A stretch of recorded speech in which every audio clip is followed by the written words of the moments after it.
Hello and welcome, Andy and Jared, Cleveland and beyond. He's Andy Billman. I'm Jared Watson, and this podcast is brought to you by Waiting for Next Year. Check them out. Original Cleveland sports reporting at waitingfornextyear.com. Today's episode, we're going to talk a lot about the Browns. A lot about the Browns getting their asses kicked in their home opener. A lot about the sloppy play, where they prepared the play. A lot about the penalties. We're going to talk about beer being poured on players from the opposing team jumping into the stands. Should it happen? Shouldn't it happen? Should they be banned? I don't know what the answer is. What else are we going to jump into? Odell Beckham Jr. saying Greg Williams likes to tell his dudes to make try to hurt other players. We kind of already know that, right? Bountygate was a thing. Is Greg still doing that stuff? Probably.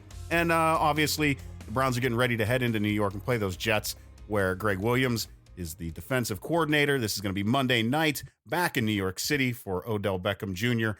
Can't wait to see if he's going to be wearing the watch. Also, we're going to talk about the Tribe taking care of 2 of 3 against the Twins and then sweeping the Angels. What's going to happen now as the Twins head into Cleveland? And if the Indians can pull off a sweep of the Twins, oh boy, wouldn't that be nice? They'd only be a half game back, I think, at that point, right? But first, let's talk about those Browns. And man, that home opener that is still kryptonite for the Browns. Cleveland Browns. So it was Camelot, though, to start. The Browns had a first drive, went 8 plays, 73 yards. Dontrell Hilliard runs the ball in the end zone. Was that surprising that you saw Dontrell get the ball to take those last 2 carries in? Because I thought it was a nice gesture to him, but I was still surprised they weren't just going to try to punch it in with Nick. With Nick. But they give him the ball, and then, as the old saying goes, some things never change. A missed extra point and everything goes to hell from there. It was really never the same after that extra point. The bigger things here, 43-13, everybody's been talking about it, but they hit upon it again. Really, the big things in this game were such a big disappointment after having such an excitement of buildup, anticipation. The buzz before the game was great. And then you go out and score in the first drive like that, methodically, 8 plays, 73 yards. Holy cow. I mean, you start getting those things like, this is fucking for real. Yeah. This is going great. My neighbors heard me up and down the street, heard me after that first drive. It was great. It was great. Yeah. Sadly, the street got quiet after that, probably. Very. So the bigger thing here, though, is, yes, the Titans took over the game, but the game was still at hand when the Browns made a nice drive in the third quarter to get a 15-13. You kind of felt like the Browns had settled down a little bit. They caught their breath. I even thought that time, okay, boy, we've gone through a lot of crap in the second quarter and the beginning of the third, but here we go. We're settling down. And then right off the kickoff, 1 play drive, 75-yard touchdown pass from Henry. And really from there, that really took a lot of the breath out of the stadium. It was much of like a backbreaker. And then finally, the really cemented was the Mayfield interception in the next drive. You kind of felt from that point on, the Browns were really, really drowning in their own sand. And then from there, all hell broke loose. The biggest thing that's been talked about, whether it's you and me on telephone, whether it's you and hearing people on television, whatever else, this falling from hype greatness to what happened this week has been a big talk, and the biggest culprit's been the penalties. I mean, there were so many flags in this game, 18 for people who weren't counting, 2 for extra that weren't enforced, so possibly 20 altogether. It really showed in this team, and I felt it immediately. I told Jared, it felt like this team was out of control. And when Greg Robinson made the kick, which was the best kick in the game, it did not do anything well for the Browns at all. He should have been ejected. I know there have been some fans out there who have said, the refs were against the Browns. I don't buy into it in this conversation. The Browns play and the Browns penalties caused all this crap. It had nothing to do with bad calls. Well, nothing. I will say that at moments where it looked like because the Browns weren't out of it until that late third quarter. Mayfield right? interception at the end of the third quarter. There were a couple of times where I thought there was a chance for a turnaround, and there were some bad flags thrown. Now, are we going to blame that for losing the game? No, absolutely not. But can we say that momentum was stalled and stopped twice because of some ticky-tack plays? That blindside block thing that, when Romo said, don't even ask me to explain that because I don't know how to explain this change. It's ridiculous. And then there was that where it could have been there should have been a defensive holding Instead, they called offensive pass interference. What was it? Was the call against Odell or something? It was that was not a bad call. Right. It was right. So all I'm saying is, I get it. Fans are going to hold on to that because they want to be mad at something, and they're not, and they don't always want to be mad at their team. And you can tell that this team, as talented as they are, they were able to. When we talk about 18 penalties, Andy, we're talking more like 21, 22, 23, because there were multiple plays where it was 2 penalties against the Browns. But of course, you can't take both of those penalties. So could have been even worse. That team is so talented that they were able to stay in the game defensively, holding the Titans from scoring for the most part. And the defense eventually just got exhausted and tired. And offensively, they would move the ball a little bit and then it would stall. Andy, I just, yes, the discipline is where the issue lies at this point. And it's something that I think we forgot to even really think about as we can. I mean, we've talked about this is a young team.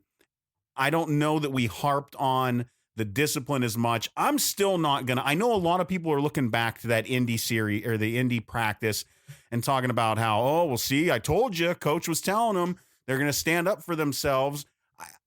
Maybe that's a part of it that they grew into this bad news Bears, the longest yard looking football team as we came into that first game of the season. I think they're going to clean it up pretty quick, though. I think they're going to, because they absolutely have to. They're too good, too talented to allow this to continue. We still have some worries on that offensive line. Greg Here's Williams, the thing. I'm sorry, not Greg. Robinson's lucky that he's not suspended for any longer. That was bad. That was bad, and they addressed it properly. So because Baker can't take 5 sacks a game, he's going to be hurt. He walked out of that place wearing a soft cast, and he can't take 5 sacks. He held the ball longer. Plays that took too long to develop seem to have been an issue. No reason to let that happen when you've got guys like Nick Chubb, when you've got guys who can make moves after the catch. You don't need to wait for those long developing plays when you can get rid of the ball 5 to 7 yards downfield and let Odell be Odell, right? Well, again, though, I want to go backwards. Is that you hit a couple points I want to hit on. All right. I am tired of the complaining of penalties from fans. I'm going to start griping. It has been. I don't agree at all. It's become a habit. This griping of calls is bullshit. You lose the game. Too many of these fans now are getting focused on replays and stuff. It's actually getting to the point where it's like, hey, bad calls happen. You need to move on. Yeah. You're hyper-focusing on crap. You know why those plays were called? Because penalties were made. Good teams, I'm tired of this. Good teams don't dwell on this shit. I love the Browns, but this crap about the bad calls, no. There were calls made, and they were made properly. Get over it. Browns didn't play well. Browns played like shit. And this undisciplined thing was a big thing. And you know what? You and I did not. I agree. I didn't see it coming. But boy, the undisciplinedness you saw in this game, you saw it unraveling on the sidelines.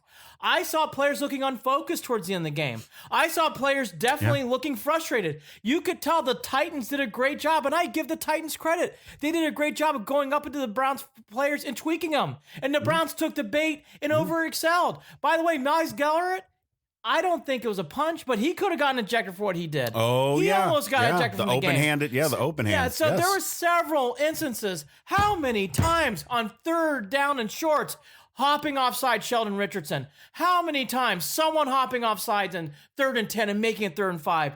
The Browns made the penalties. They got to clean it up. There's a couple calls that go against you, but you know what? Losing teams focus on that is for reasons of excuses to lose. Yep. The Browns didn't play well. Had nothing to do with the refs. Yep. And this goes to my second point. The Colts game was fine. I liked how they did that as the Browns need to come on this new attitude. And I don't mind all this stuff. And in the preseason, hey, we all didn't think they should have played. So to go back now is not fair. But now it's time to turn to the Mr. Kitchens. And I like him. And I think he can do this. But whoop-de-hell. I mean, what the fuck happened? I mean, that was a team that looked like a shit show. I hate to say it. There wasn't a difference between him and what we saw last year from Hugh Jackson. No, you're There right. was no difference. It looked it's the same like team. it looked like a very undisciplined Hugh Jackson ragtag bunch out there on the field. It was embarrassing at moments. It was embarrassing. Bad. Yeah, I don't know what else to say. It was Andy. Hey. I'll tell you right now, and I can't believe I did this, especially after all of the hype. And this is probably why I did it. I shut that game off with 9 minutes to go in the fourth. I don't blame you. I watched every minute. I had to. I was so disappointed. So disappointed. I will caveat that with this. They're going to whoop the shit out of the Jets. Now, we'll get there. But this absolutely better. I'm just saying this. I'll stand behind this. If they don't, boy, we're going to have some other things to talk about. Let's stay in this game. I'm going to get there.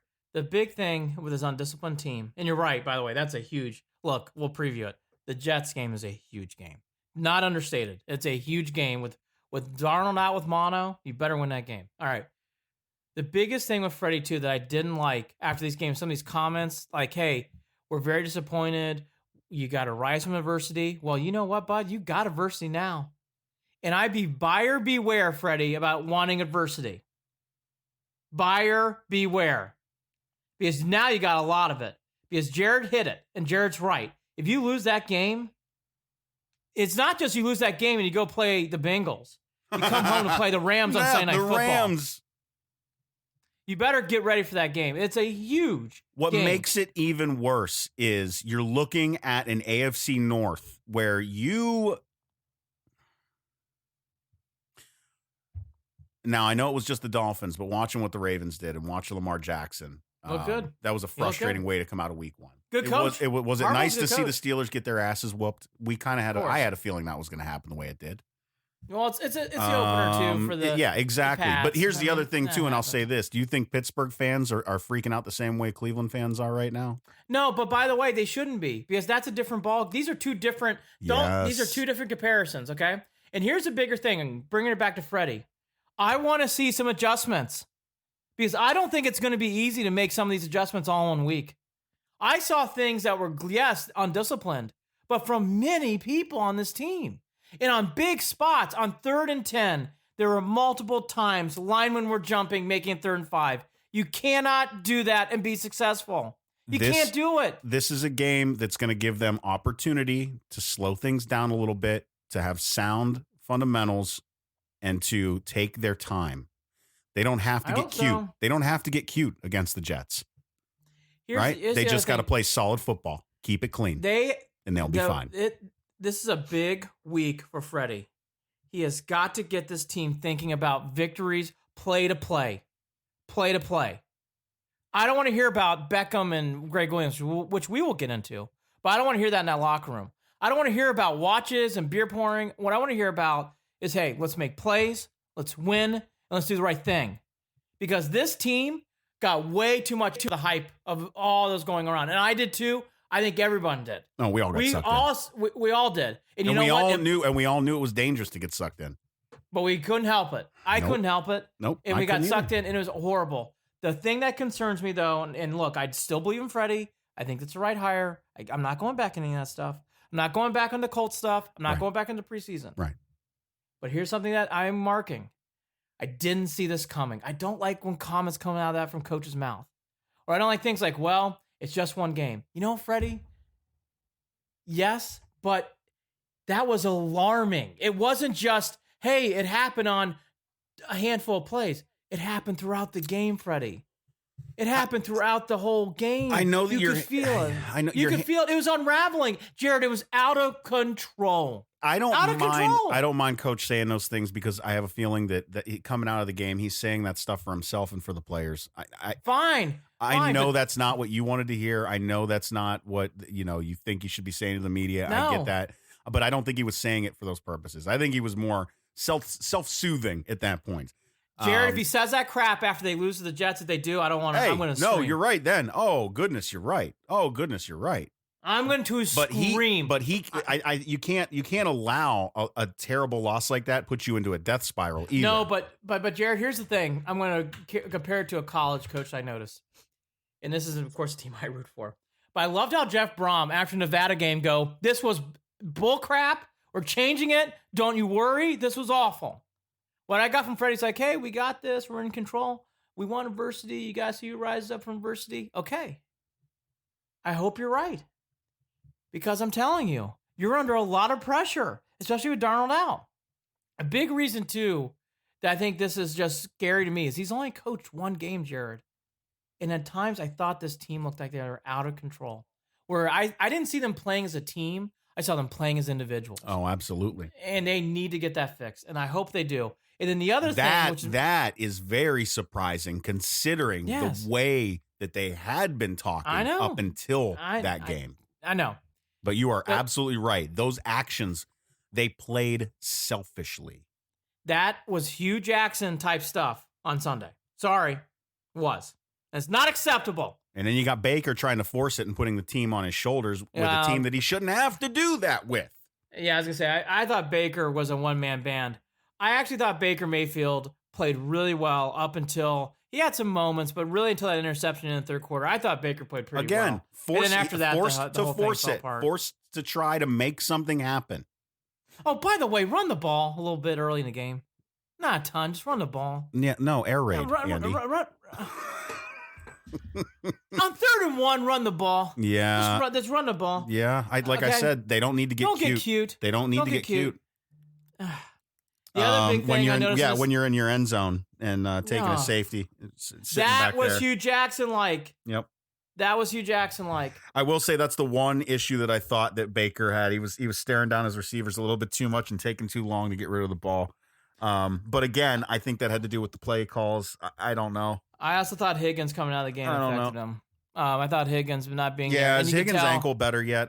That's something that I forget to check in on. He's going to play. The other thing, though, I thought that was alarming, which I knew on one side of the ball would be a bit of a deck shuffle, but boy, I did not see this coming at all. This was the other thing. I was just like, whoa, was what happened to our vaunted front four on defense? Yep. I mean, just both sides of the ball really had troubles. I mean, the offensive line, once Robinson got ejected, you can kind of tell the water was coming out of the dams. There was a good amount of again, I know you're going to say this. You're going to get mad at me. I'm going to get on the fan side a little bit on this one. There were a lot of fucking holds that were being ignored. Felt like when we get to the quarterback. When you don't play well, even one of the sacks that Myles Garrett finally got in the game, he was being held. They have got to then on that team realize when those plays are happening. Odell Beckham did a great job. When he was getting held, he threw his hands up in the air. Yes. And by the way, the Browns are starting to do that more. Hey, anytime you're getting held, just do the arms up. Give it the LeBron. Yeah, exactly. The arms up. Give it by the the LeBron. way, that's a good way of putting it. And you're right. I did not. But Olivier Vernon, love to see you in game 2. I heard you were on the field. Didn't see you, but love to see you in game 2. They'll be all right, Andy. They're gonna get this together. Okay. Well, look, I'll tell you this: that front four, outside of a little bit of Myles Garrett, I'm Jared. That didn't go well. No, it didn't. That did not go well. No, man. It wasn't like, hey, we lost 16-13. I think that I posted in the middle of the game. I think I said something about it. That we still got some old Cleveland in us. We're trying to shake off. I think. Look. I'm not. It's like, hey, 16-13. Cyber missed a kick and got goofy at the end. No, we lost 43-13. Stadium empty. Ask Odell Beckham. So look, all this to be said, the lines have got to play better, but the offensive line, I think, is going to be a work in progress, which is not good, but I now know that's happening. That's a work. I think the offensive line is going to be an issue all year. It's not going to be a severe one, but I think it's going to be an issue. I think Dorsey will make something happen. Buddy, I don't think that's going to get fixed during the year. I think the offensive line is going to have a big problem. I don't count Dorsey's moves out, ever. We'll see. They have a lot of work to do on that line. Who's the guy that they're looking at over with the Redskins? Trent Williams. Yeah, Trent. Love Williams. to see him. On defensive line, no, they got to play much better. And Jared's right. I saw holding calls too. But Olivier Vernon didn't do anything. There were a lot. That was driving me nuts, to be honest. And Sheldon Richardson really had a hard time I thought he got mentally outplayed by some of the trash talk going on by the Titans. And Myles Garrett. That's what bothered me, is that they allowed the Titans to get under their skin. Yes. And you're talking about Coach Vrabel knew exactly how to get. Hey, smart. Vrabel ran laps around Freddie Kitchens. Laps. And it isn't like it's his 4th or 5th year of coaching. It's his 2nd as a head coach. Lapped by Freddie Kitchens. By the way, Freddie catching one-handed balls in the end zone. Hey, go coach the game. I want to see some wins. I like Freddie. I want to see some wins. They'll be all right. They'll get. And then the play call. It's going to start. Listen, it's going to start. All right. It's going to start Monday night, Andy. This will be a volcano if they lose to the Jets. I know. You ain't kidding, brother. And it's gonna be a Facebook Live volcano. I'm not gonna. It makes me not. I gotta tell you, it makes me want to avoid doing the show because I hate reliving. I don't listen. I'm not one of those people that does the whole therapy Monday thing where I'm tuning in to hear people bitch and complain about the misery that I just watched on Sunday. I'm not that guy. I can't do it. Jarid I don't want to am. talk about this I watch stuff. about every second. I watch every press conference. I live in it. No, I don't. love You it. tell me about it. You tell me about it because I don't. I am at a loss for words. After that game, I was at a loss for words. I couldn't finish it. Well, that's because why because I was just stewing. I was stewing for 72 hours after that game. It's bad. Stewing.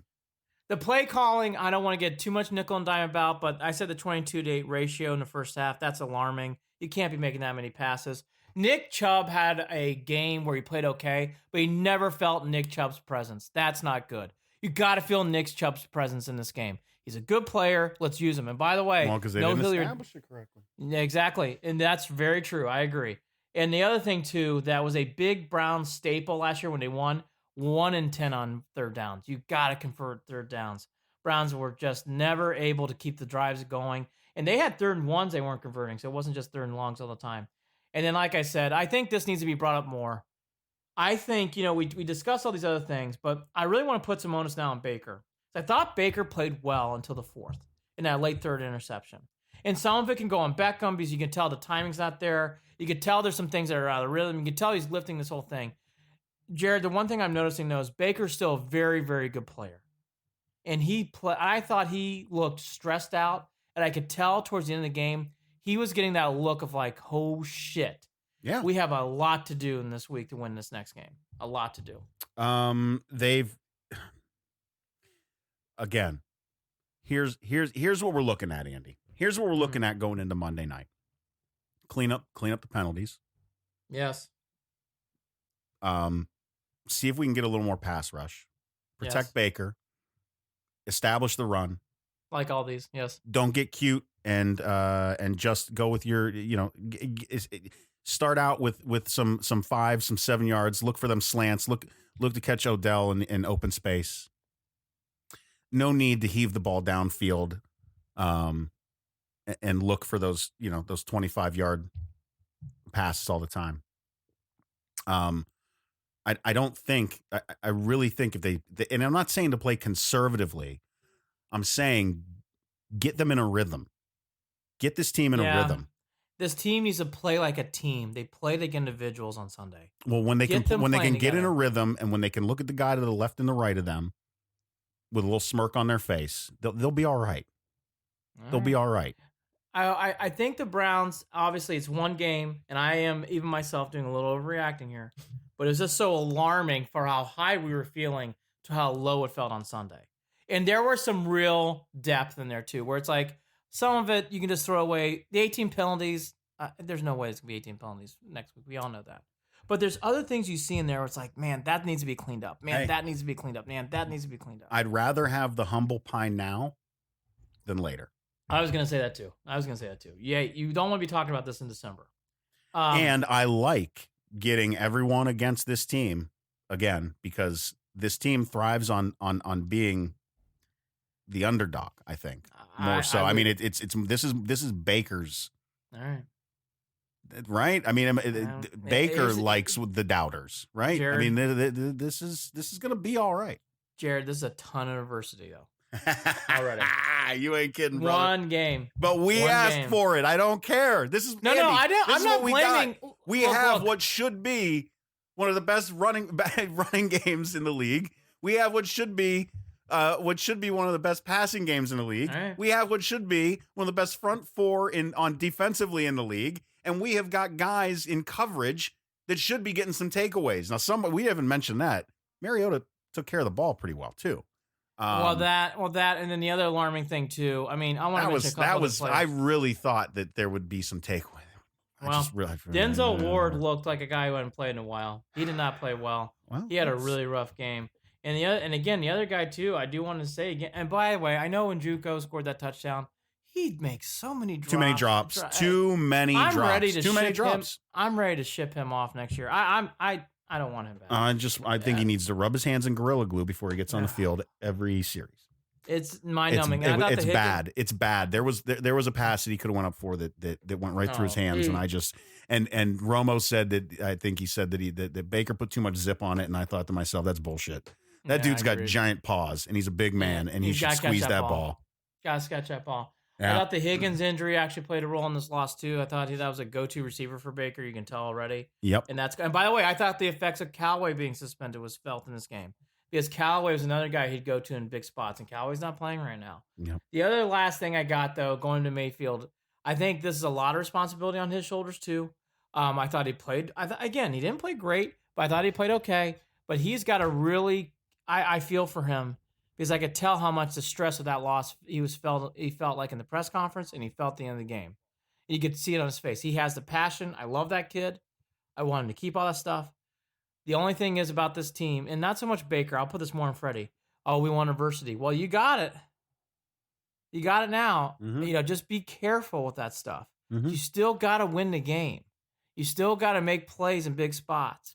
Adversity can only get you so far to thrive on that. From what I saw on this team, you can have adversity, but on 3rd and 1, if you're throwing the ball deep and it's incomplete, that's just incomplete. Make the right play call. Get your team in position to win. How involved in this post loss do you think that John Dorsey gets when it comes to Freddie? I wrote that question for a reason. Oh, I didn't even see it. I didn't even look. Yeah. I saw the. Now I see what you've asked. Any blame go to Dorsey? Yeah. I'm not feeling any blame on Dorsey. I'm curious. So I'm curious after the loss though, how involved he's going to be in trying to pick Freddie up, on trying to get Freddie to correct the mistakes that need to be corrected, especially the discipline stuff. Right? Is John hanging out at practice a little bit more? And kicking players in the ass a little bit, reminding them who's boss. I don't know. Here's a good question for you, and I was thinking about that too.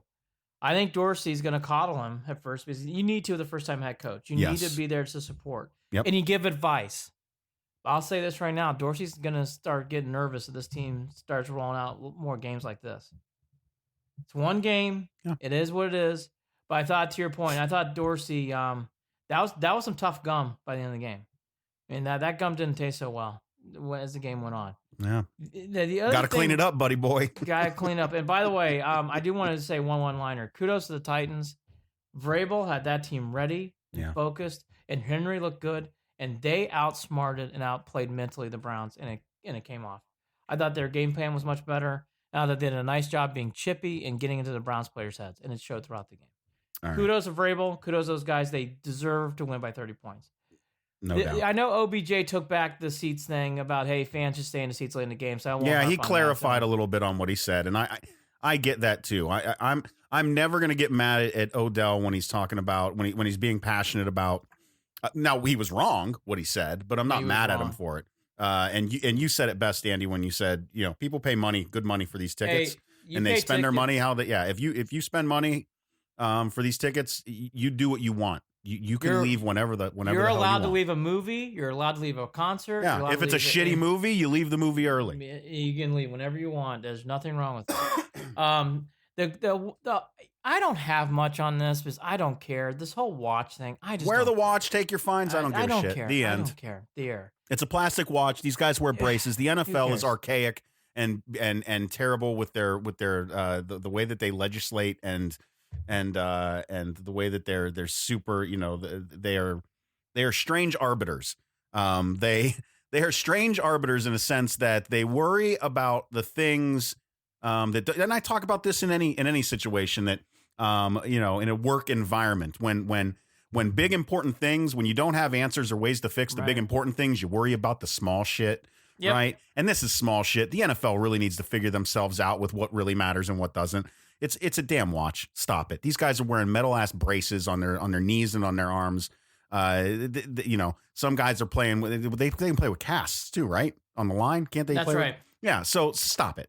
He's wearing a watch, and I will say this too, and I know that there's been a lot of jokes made about this maybe not a lot, but some folks have joked about the fact that Odell feels more comfortable when he's wearing the watch, like he's used to it being there. By the way, I'm going to tell you, that as could be true. a watch guy, as a guy who wears a watch every day, when I forget to put my watch on before I go to work, it drives me up a wall Yeah, because can I see that. feel like a strange imbalance on my arm, right? I'm used to having that there.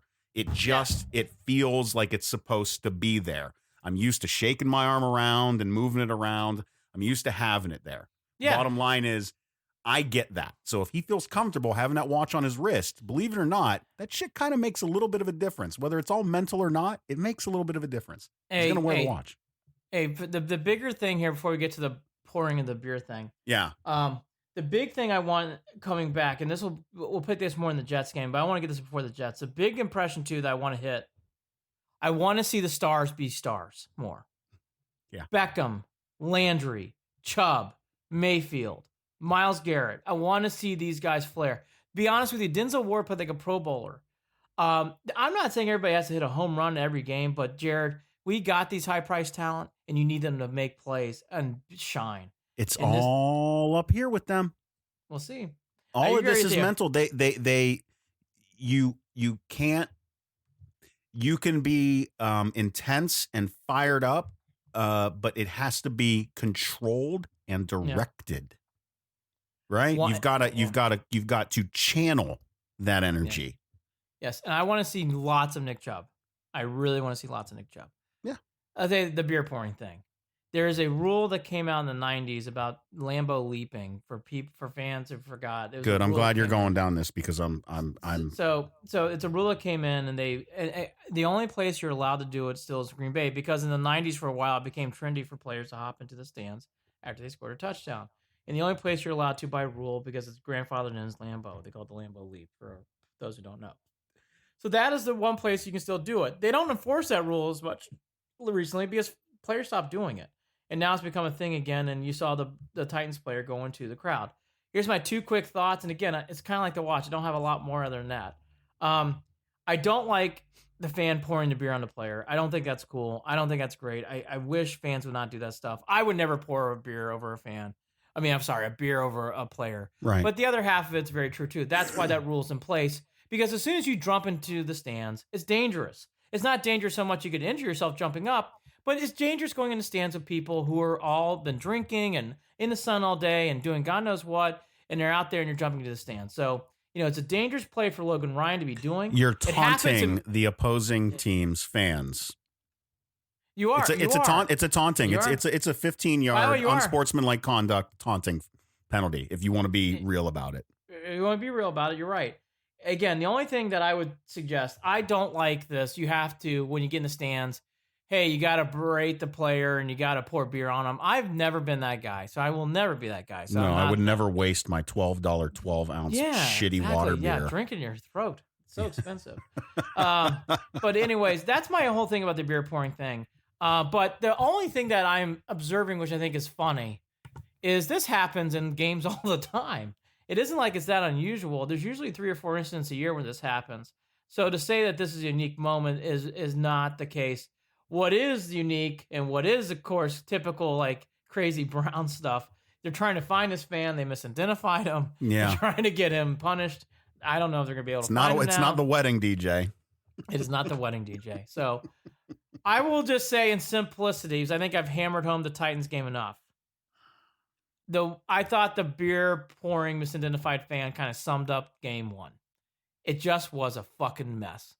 And there was beer poured everywhere. It was really hard to tell which way was up and which way was down. So that was not the way you come into it. And then you get into Jets week, and it would have been a big game no matter what, even if they would have won, but it becomes so much bigger, especially with the Jets having a collapse, having 16-0 lead and losing to the Bills.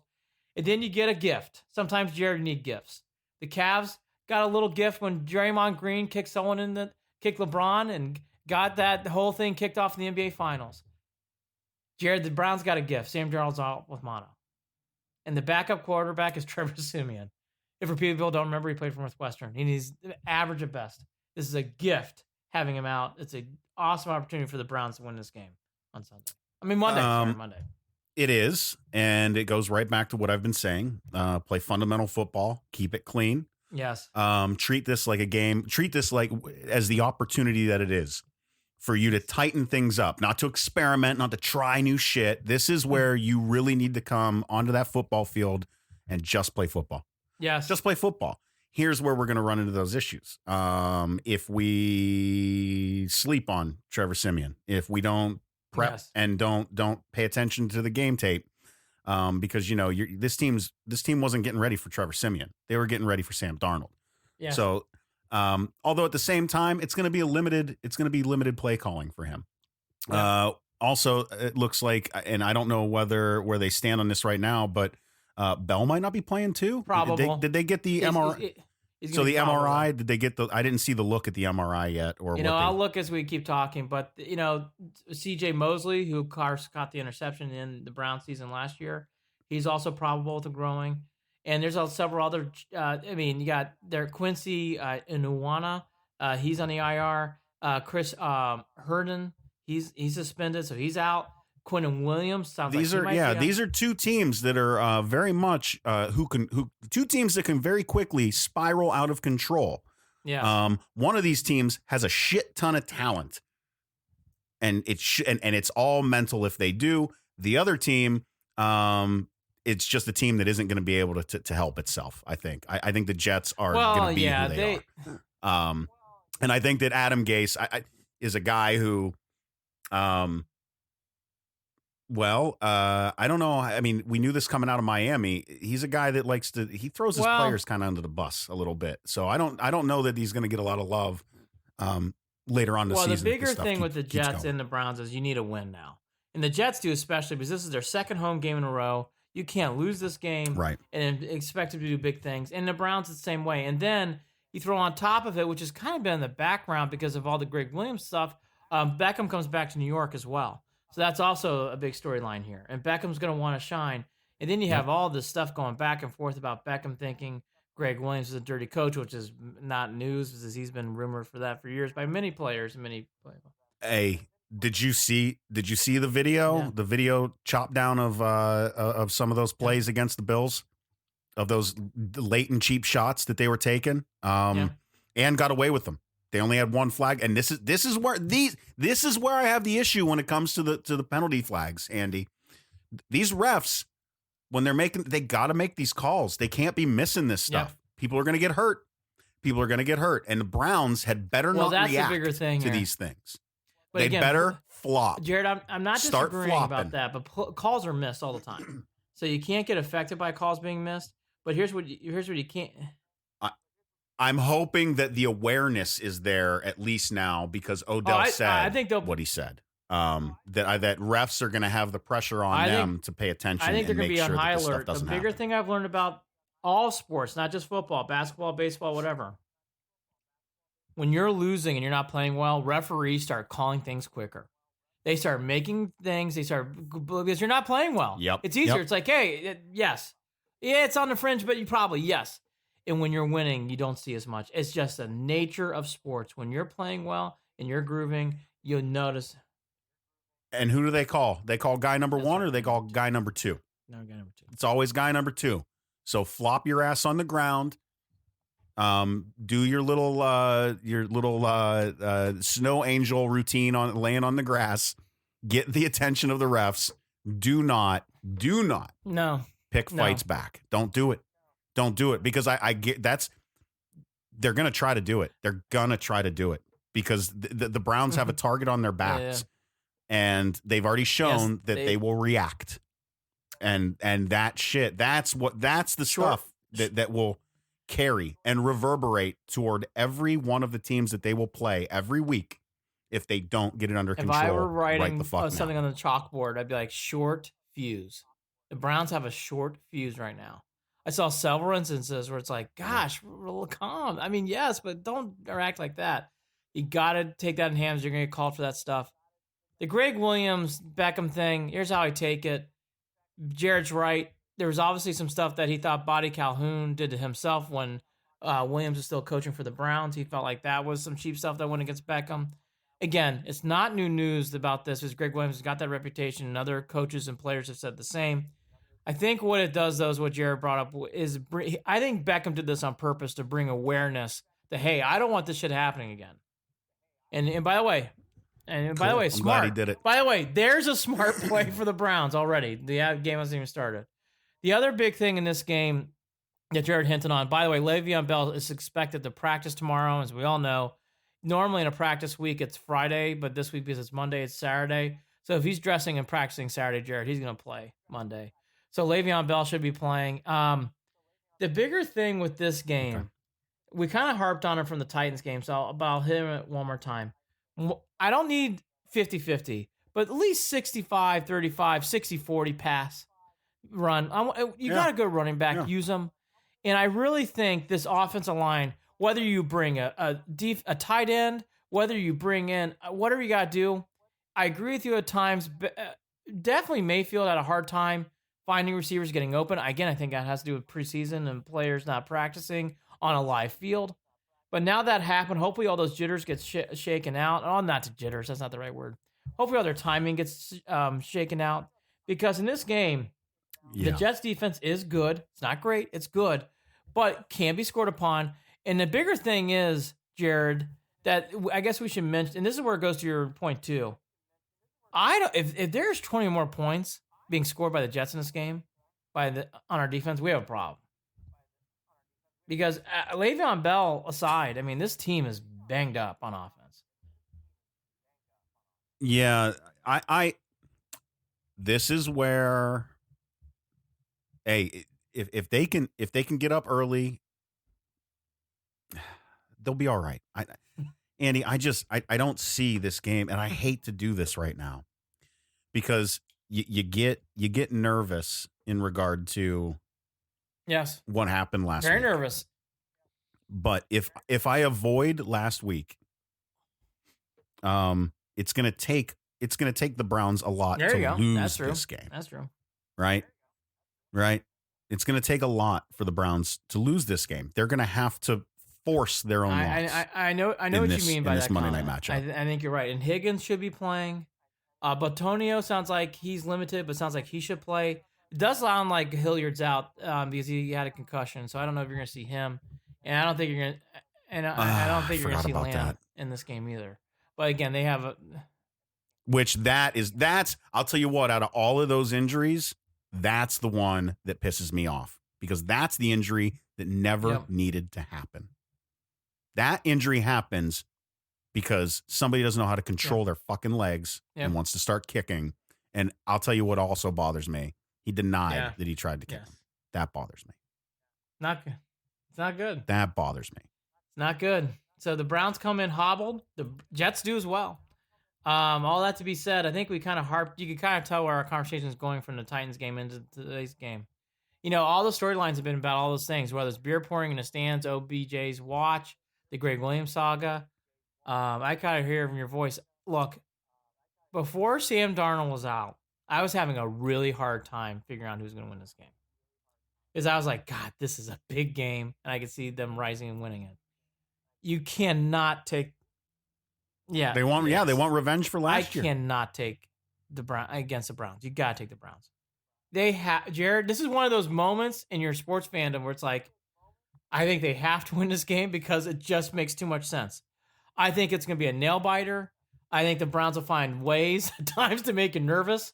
I'll pick the same scores last year. And actually, I don't know this is exact, but 17-14. I think it's going to be something really close. Low scoring. I think it's going to be nerve-wracking. And Seibert does something late to put it through the uprights. I think this is going to be I don't think this is going to be as clean as what we hope. And by the way, if it is, here's the other good thing. If it is, a lot of the week one stuff that I ranted about and many other people ranted about and you and I ranted about in text messaging does go away. Because it will erase some of that week one stink. Clean game, couple of mistakes. You're still going to have some young stupid mistakes, especially at the line of scrimmage. Yep. And I think that's going to affect how often the Browns can score. I'm going to say 24-10. The NFL slate this week, we already had one game. We're doing this on Friday afternoon. So the Buccaneers came, I'm not surprised. I think the Panthers are on their way to a rebuild, even when they have Cam Newton and they have a very good running back. I just think the Panthers are in a rebuild. I wasn't surprised they lost that game. I'm not very high on them. The slate of games this week, the ones that kind of stand out, Vikings-Packers is always fun. The Patriots go down to Miami. Boy, I mean, are we going to see another blowout? The Patriots usually never win in Miami, by the way, but I don't think that could be the case this year. Yeah. The That's that. I forgot about that. That's like the Indians going Yeah. out west. And- I always forget about that. The Bills make a return trip to the Meadowlands. Cowboys, Redskins, usually a good game. I don't think so much. Boy, the Jaguars. Boy, you play one game and you lose your quarterback. That's just Foles to be out like that's a shame. I would be concerned if I were the Broncos about Flacco. That was an eye-opening. That looked like the Flacco who's playing the last couple of years for the Ravens and picking up from the Ravens. I will be the biggest guy wrong in this. Lamar Jackson, if he keeps playing like this is stunning. I mean, he is playing so well. So well. Andy, he was letting it rip. But again, he didn't have anything to worry about. It was like a scrimmage. Yeah. So I don't know. He ran the ball, 3 times in that game? Yeah. Oh boy, I don't know. I mean, did some of these old quarterbacks that the Browns had they had some good games? Right? Brandon Weeden had his share of surprising games. Right? I mean, But this, is this really the real deal? Because I will really have to eat my words. We both will. I will really have to eat my words after sitting here saying I know what bad quarterbacks look like. Wow, I will have to eat my words. It's gonna be interesting. I mean, it's one game, but that one game was eye opening from the point. Well, and I don't think we're not gonna get that great of a. I mean, I don't know. What are you expecting out of the Cardinals? The Lions are bad, right? I mean, the Lions are bad. But again, the Dolphins are really bad. They're so bad. So bad. By the way, AB, what a surprise. He goes to the Patriots, right? Stacking players.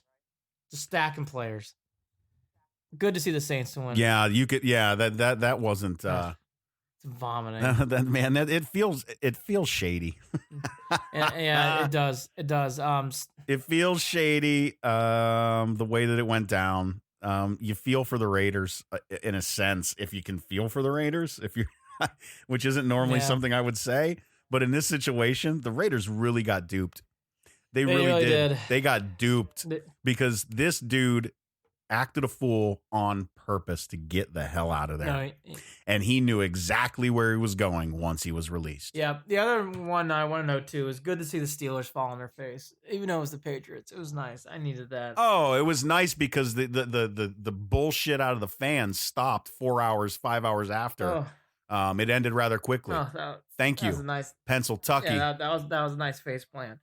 I will do more picks. My NFL picks were not as good as my college picks. We'll do NFL picks, and I will go through some. We both won the Eliminator, barely. Seahawks and Saints took it down. By the way, exciting win for the Saints. Let me see. Who am I going to pick this week for the Eliminator? I'll do this real fast. Who do the Dolphins play? All right, I'm going to go against the curse. The Pats win in Miami. The Dolphins are that bad. Yeah. They're that bad. I feel like I'm taking a really easy one. I think I'll take 2 of them, and they're from. I think I've got 2 games that I can almost guarantee at this point.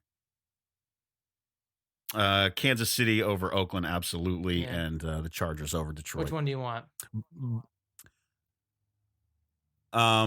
Let's say the Chargers over Detroit. Smart, yeah. I think the Lions are really bad, really, really, really bad.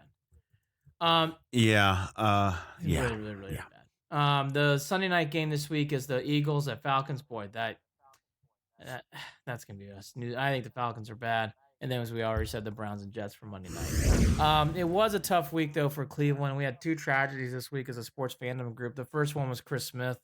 That was so sad. Chris Smith's girlfriend got hit in a tragic car accident on I-90 West. Just hate to hear things like that. Feel for Chris, and obviously everybody says the same, but it's so true. Thoughts and prayers go out to everybody there. It's such a heartbreaking, terrible. 4-week-old daughter.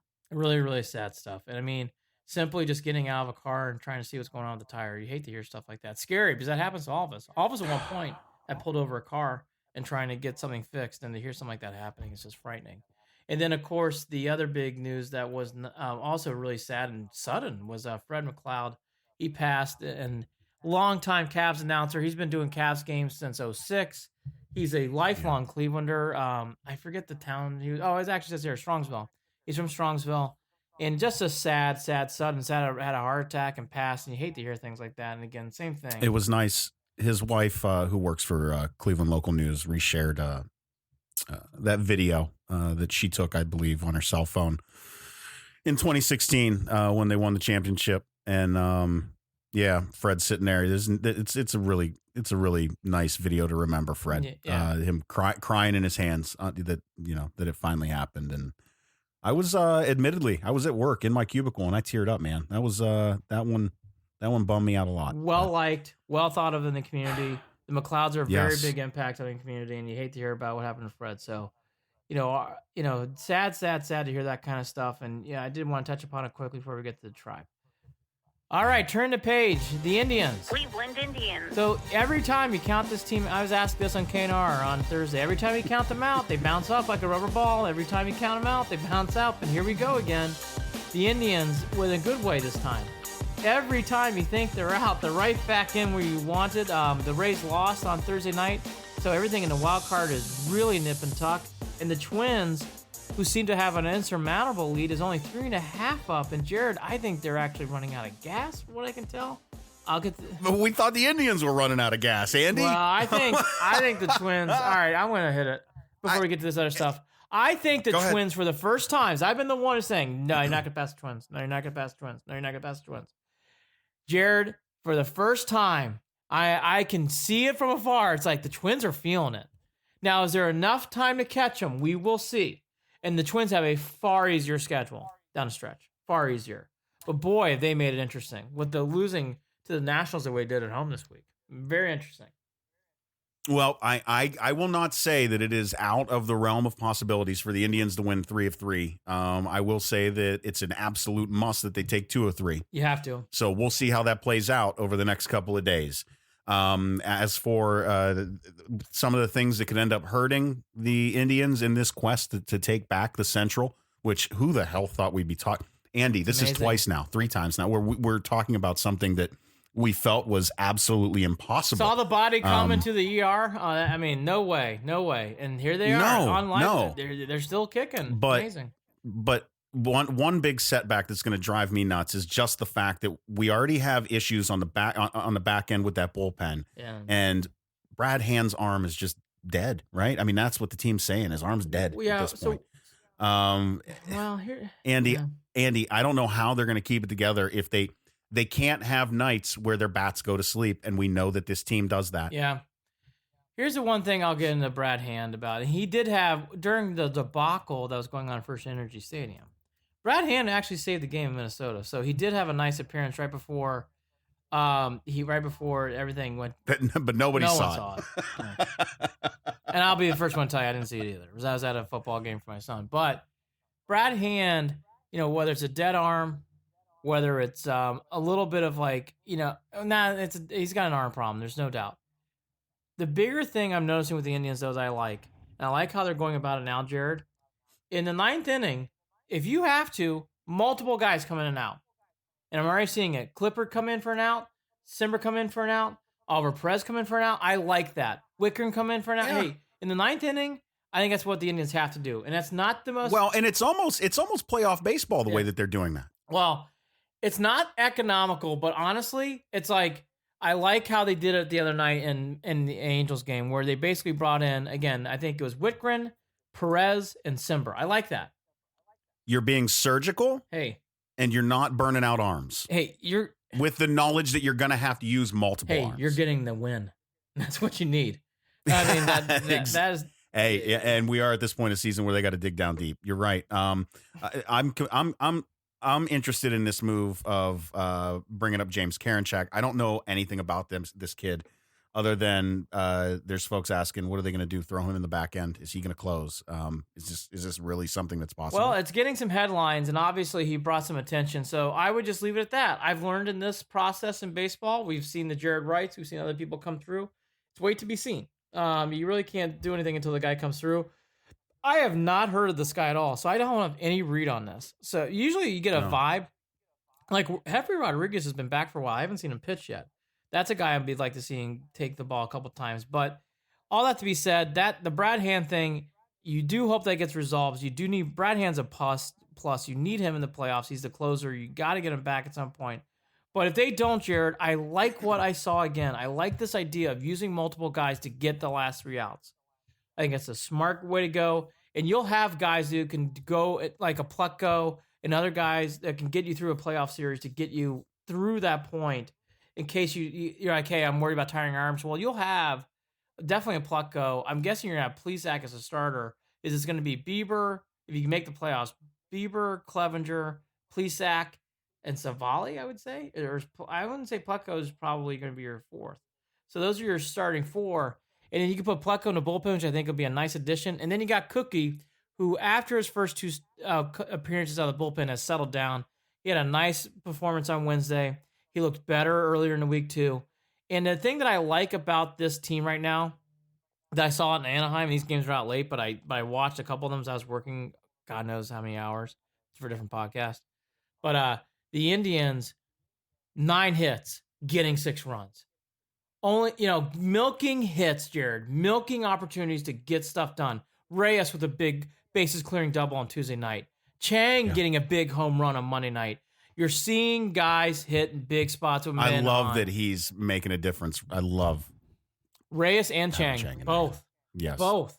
Chang next year is a player I'm going to keep my eye on. I am very excited about him. Taking advantage of the opportunity that is given. Yes, and Chang looks ready. And then before that, they won 2 out of 3 in Minnesota. Again, everybody's probably watching Monday and Saturday, and everybody checked out. Clevenger did pitch well. And then all in the midst of this, too, Plesac had a wonderful start on Tuesday night, a 4-hitter complete game on Tuesday. So that's his first complete game, too, isn't it? Correct. So Plesac pitched well. Bieber pitched well. He had a nice homecoming game. Chance of let's go Bieber. By the way, I actually liked having Troy Nagy in the booth with Rosie. Just want to add a little commentary. I like Nagy. He's a good guy. It was nice having Nagy in the booth, giving some nice California perspective to this series. Jared hit on it. All this to be said, the Indians, because they won 5 out of 6, started in Minnesota. They have set them. And by the way, in Minnesota, they had a lead without Jose Ramirez too, where you thought that was the nail in the coffin. No Jose with this team. Danny Salazar's out on a mental leave. You had all these different things going on with the team. Have you ever seen a team scrap like this that has been so beat up? Kluber, Browns, take notes. Carrasco, that's you know what? See, I'm gonna go backwards, go forward. Yeah, a little less Hollywood, a little bit more blue collar, and take notes from this Indians team.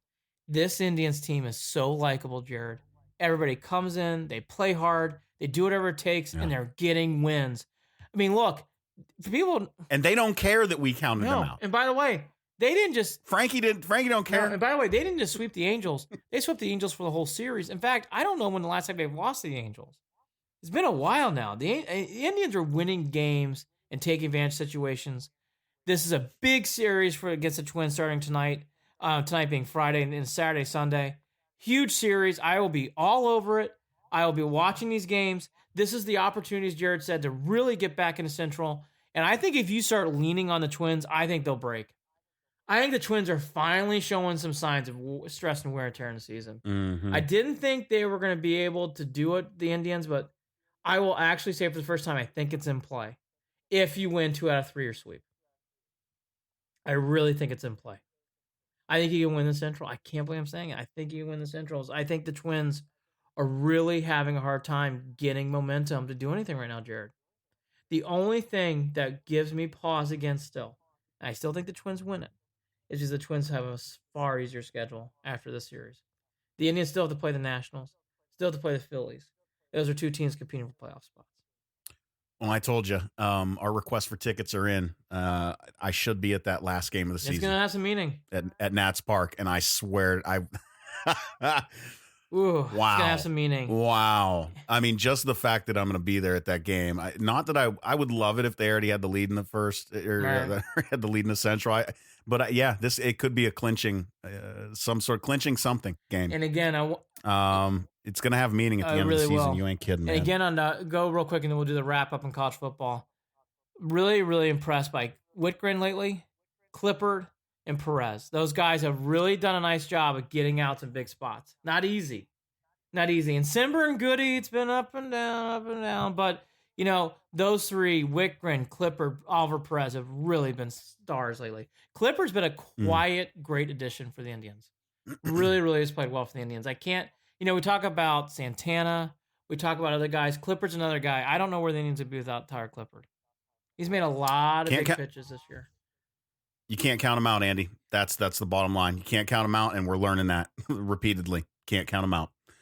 Talking about not counting out, and now we'll get to college football.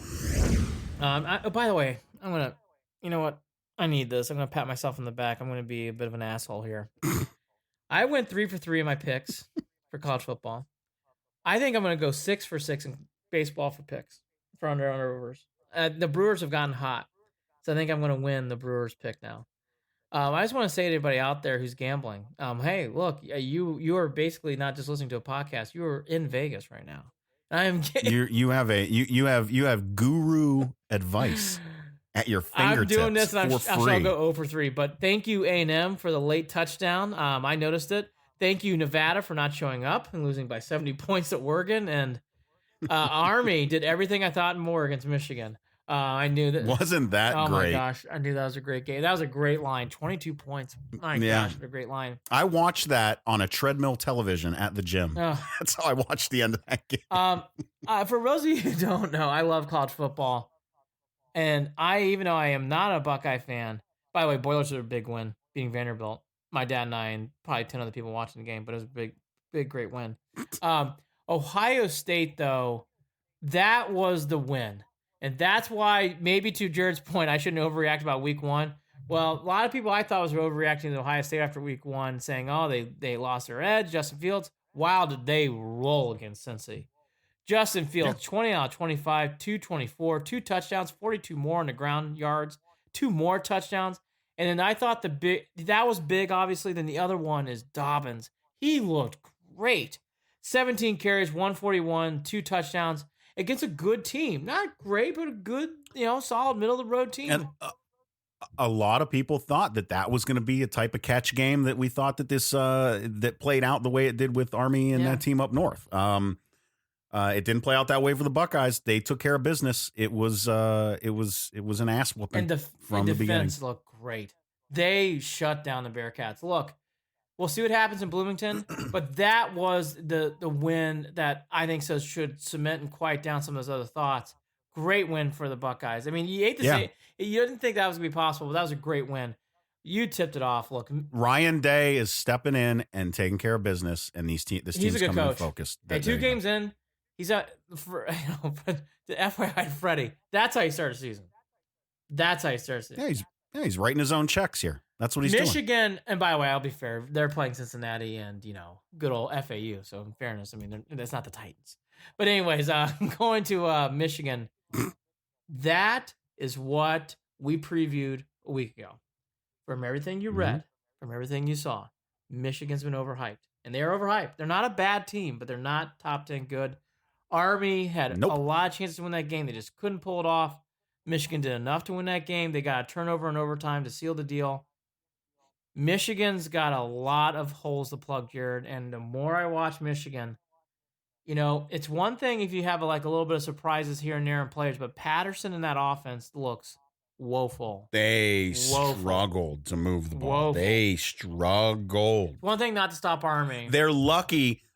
I'll say this too. They're lucky that the way that these overtimes work in college football puts them at the 25-yard line. I know what you're saying. Because I don't think they win if they don't do that. I agree with you. They have the week off. They need it. They need to recoup before they play the Badgers next week. Notre Dame plays New Mexico off their bye week. New Mexico's not very good, so they should win that game. It would be great to have Book play well in that game. The signature win, though, is by LSU. Joe Burrow, you and I were talking about Saturday night. Boy, Burrow looks good. If they play like that, they'll give Alabama a run for their money in the West. They looked really good. LSU, and again, he's done a nice job. I like him as a coach, but Herman still doesn't have that big win as an opportunity for him. He just couldn't get that win done. Great environment. Game day there. Just couldn't quite pull it off. LSU, if they play like this, Orgeron and LSU are going to be a factor in the playoffs. If they keep playing like that. Burrow looked good. Looked really sharp. Yeah, I told you. I texted you. Wow. That's a surprise team right now. It really is. And then Clemson just keeps motoring. The A&M quarterback couldn't make just couldn't make any throws in a big spot. Clemson's just, boy, they are so by far such the best team. It's not even close. And then finally, we're not going to do a lot on this, but Tennessee, boy, up 3 at home, BYU, 20 seconds left, a 60-yard pass later, and everything just flip-flops. Just the Volunteers, General Nealon looking down somewhere, shaking his head. I mean, that is a 4-alarm mess of a fire. And it's amazing because when I grew up, Tennessee was always good, whether it's Peyton Manning or Jamal Lewis, Al Wilson, all those guys, Peerless Price. The Volunteers were always good. Even Johnny Majors, they had Heath Schuler. The Volunteers were good, and these are not the Volunteers we grew up with in the 90s. This Volunteer train has really had the wheels fall off. There is no good games this week. The only game I would keep your eye on if you're not a Buckeye fan or Big Ten guy is Clemson-Syracuse. Syracuse always gives the Tigers trouble for whatever reason. I don't see that happening. Carrier Dome is going to be quiet real quick. We'll see. I just don't see it happening this week. Syracuse just is, man. No, I just don't see it. I don't see it. I think Clemson's going to thump them at home. I always feel that way, and then the Cuse does something to keep that game close. We'll see. Yeah, we'll see. Some late sound bites coming through. Greg Williams on Odell's comments. He started off with Odell who, followed by no laughter. Okay. So Greg Williams not denying. Look. Not denying any truth to this stuff. We'll see. Let's see. What does this one say? So Field Yates from ESPN said, it appears Greg Williams doesn't believe Odell is one of the game's top playmakers. Okay. I'm going to have to listen to these sound bites. I'm going to have to. Look, Greg Williams is doing anything he can to get in the players' heads, and hopefully they take that as motivation and not frustration. Yes. The last big channeled, focused, redirect your energy towards the play on the field. Yes. The best revenge is a W, period. Last thought, the Browns, if they win this game, a lot of stuff that I ranted about other people do goes away. Just win the game. Just win the game. It doesn't matter if you win by 10 or 1. Just win the game, or 30. Just win the game. Win the game. Oh, boy. All right. Well, follow us on Facebook, facebook.com/Cleveland and Beyond, on Twitter @CLE and Beyond. Shoot us an email, andyandjared@gmail.com. That's JARID. You can also listen to this podcast anywhere podcasts are played: Google Play, iTunes, Stitcher, your Alexa device. It's all there. You can find all of Andy's picks at clevelandandbeyond.com or andyandjared.net. Andy, you were able to plug the show the other day on WKNR on RBS on the Really Big Show, and it looks like we might have some more listeners, some more folks tuning in and checking out the podcast. We appreciate you, and we want you to stay along for the ride. Give us a rating on iTunes if you get a chance. It would be much appreciated. Also, again, shoot us comments on Facebook, on Twitter, and tell us what you think. Andy, anything else to wrap the show up? Be watching the Indians. Don't forget about them. It's a big series with the Twins. We hit the Browns enough. Just win the game. And for people who want some banter back and forth about how the Boilermakers are doing, you can anytime tweet at me, and I'll be happy to break things down and go into a long laundry list of how they beat Vanderbilt. They have a big game with TCU, but I'll save that for a side podcast. All sorts of picks. I will do that all the time. And so far, I'm hitting all of them. Boy, the NFL was a rough start, but we'll turn it around. We'll turn around the picks. And I am in Struthers, Ohio, in my sister's bedroom, recording this show right now on my end. Looking forward to my 20th high school reunion. 20 years. Holy shit. Looking forward to that. Heading down to the MVR in Youngstown. Gonna have ourselves a nice Italian pasta dinner, probably. I don't know what the hell I'm gonna do. So, I haven't seen a lot of these people in 20 years. Hopefully it's a good time. Struthers High School, class of 99. Shout out to all of you. See you tomorrow night. Go Browns. Let's just win this damn thing and show a national audience. We can't forget about that, too. It's going to be a national televised game. Pay attention. Browns are going to bring it right back. They'll be okay. 1-1. And then we'll be getting ready to kick the living shit out of the Rams. Maybe I'm getting a little ahead of myself. Band together and wear our watches. A unified front. Yes, I'll be wearing a watch. Everyone wear a watch Monday night. Yes. Everyone wear a watch. It's Watchgate 2019. Pay attention. Tune in. Take care. Talk to you again soon.